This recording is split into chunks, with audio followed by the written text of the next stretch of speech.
For the 3 months they were here, they never took their bath. The bath they took was the one taken at Enslaved.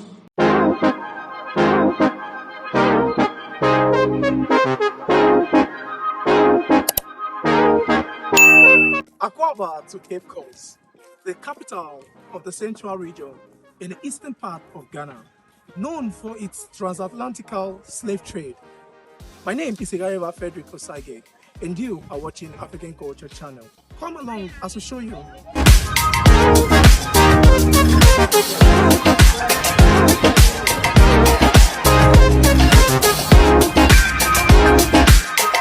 Good evening.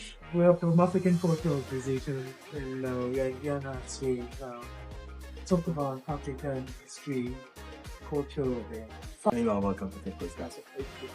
The topic for today is the transatlantic slave trade. Catholic priest named Bartholomew de las Casas introduced them to African slaves, took more of these slaves to the Caribbean to go away. Now, domestically we had domestic slaves, where cities were fighting against cities to enlarge their kingdoms. This type of slavery, they had opportunity to own property, get married. Their kids were not regarded as slaves. But the transatlantic slave trade was not like that. Here your freedom is taken away from you, camped in a room, and taken to a new land that you didn't have to about. It was about how trade, so items were used in exchange. Items such as that powder, mirror, drinks, were used like this. Other slaves were captured. They had to walk through a city called Enslaved. Now, Enslaved was a slave market. But in that slave market, there is a river called the Slave River, where they took their last bath. When a slave is caught, branding irons are heated, and they use these branding irons to mark them for easy identification. Because there were different companies buying these slaves, so they needed to identify. After which they are brought down here for separation. Male captives were held down here, and the female captives were held at the female slave camp. I want you to have a look at this flag. This particular flag that we are having here was unveiled by the chief and people of Ghana to render their unqualified apology to what their involvement in the transatlantic slave trade.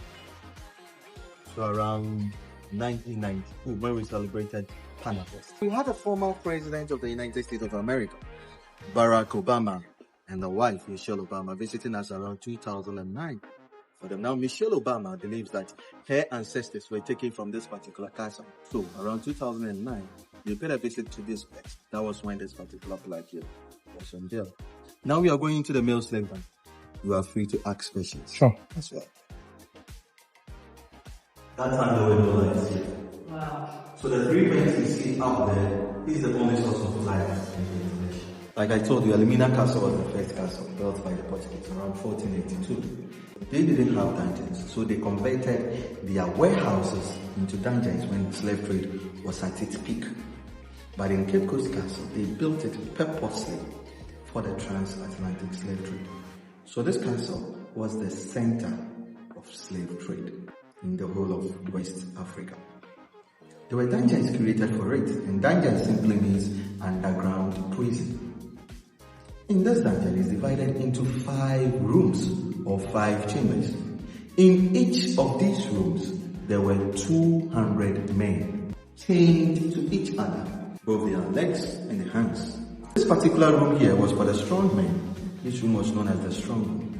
And 200 men here were there as the only source of light and ventilation. They were kept for a maximum of 3 months. So bear with me, at that time, the ships didn't have enough machines on them, so they were sailing by the direction of the wind and how fast the wind was blowing.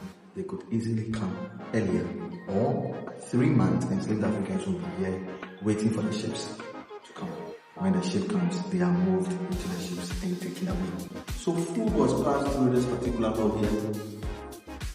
So it was the survival of the fittest, where they have to throw the food, so whoever gets the food, capture it and eat it. For the 3 months they were here, they never went out. They never took their bath. The bath they took was the one taken at Enslaved. The last bath they took. Purification was done here. People really vomited blood, full particles, everything was there. On the floor here, and they were sleeping here as well. When it rains, rainwater comes from the vents up here towards the waist. See the little that is created around here. So from the first room, it moves down to the last room and it enters the sea. But this, it doesn't rain. But when we are in the dry season, what happens? So virtually the whole place was filled with human waste. If the person is dead, the dead body is taken and thrown to the sea. So this particular level here, all this place was filled with human waste. Archaeologists from the University of Ghana excavated this place around 1977. So you see that in the first room you saw the bricks. Yes. We no more see the bricks. So standing here, we are standing on human waste. So 200, 400, 600, 800,000 men at a particular time kept here for a maximum of 3 months. When these first batch moves, they cover the waste with sand, and then the next batch occupies. Let's move further down. We have a shrine here, African traditional belief system. You see this place to be brighter than the rest of the rooms. This place was known as the sorting room. So the sick and the weak were not part of the journey. They were left in this room where they died. And the strong ones were made to go into the ships. Behind the wall you see here, from this side to that end, behind the wall is an underground tunnel. So enslaved Africans were forced to go through this particular tunnel. So we had a governor called George McLean, Captain George McLean. When George McLean became the governor around 1833, he ensured that slavery was abolished. To signify that, he closed the tunnel. That is why we have the tunnel sealed. There was a big rock here that the natives used to worship. But when Europeans took over the land, they prevented the natives from worshipping here. So part of the bigger rock, these two parts, were removed to the town where they were worshipping. And after slavery was abolished, it was returned back to its original place. Here in Cape Coast, there are 77 of such gods. And this is the leader of them called the Nantabe. Who have believed in it also coming here to consult the priests here. At about the time the sick and the weak were kept there, was this place a worship center at that time? No. When Europeans were constructing this dungeon, they made the people remove the god. After slavery, then it was brought back By the people. by the natives. Yeah. Side of the building served as a graveyard. We have 4 identified graves.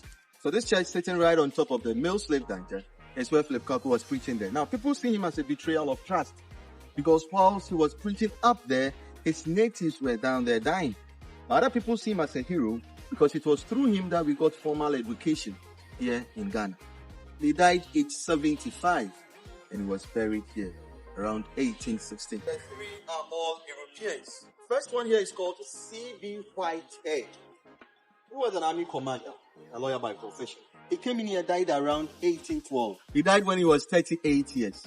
Letitia Elizabeth Langer is the wife of George McLean. And just 2 months, she was found dead. She committed suicide. Her husband, George McLean, had a mistress. She was a Ghanaian black girl called Ellen Banham. Out of jealousy, she took poison. And this is George McLean. Came in here around 1830 as the couple. 1833, he ensured that slavery was abolished. He closed the channel over there. He built us the first Western type of judicial court. And this McLean's Hall is the first judicial court in Ghana. Malaria killed Georgia. For water, we rely on the rain. Whenever it rained, rainwater was harvested and stored in the reservoir.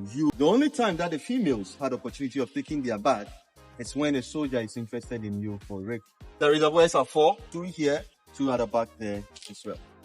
Welcome back. We've now come to the end of today's episode. I hope you learned 1 or 2 from the tour. We are the children of those who refuse to die. Wherever you are in the world, do remember that Africa is the land of our ancestors. You are watching African Culture Channel. Stay tuned for more interesting stories. Bye for now.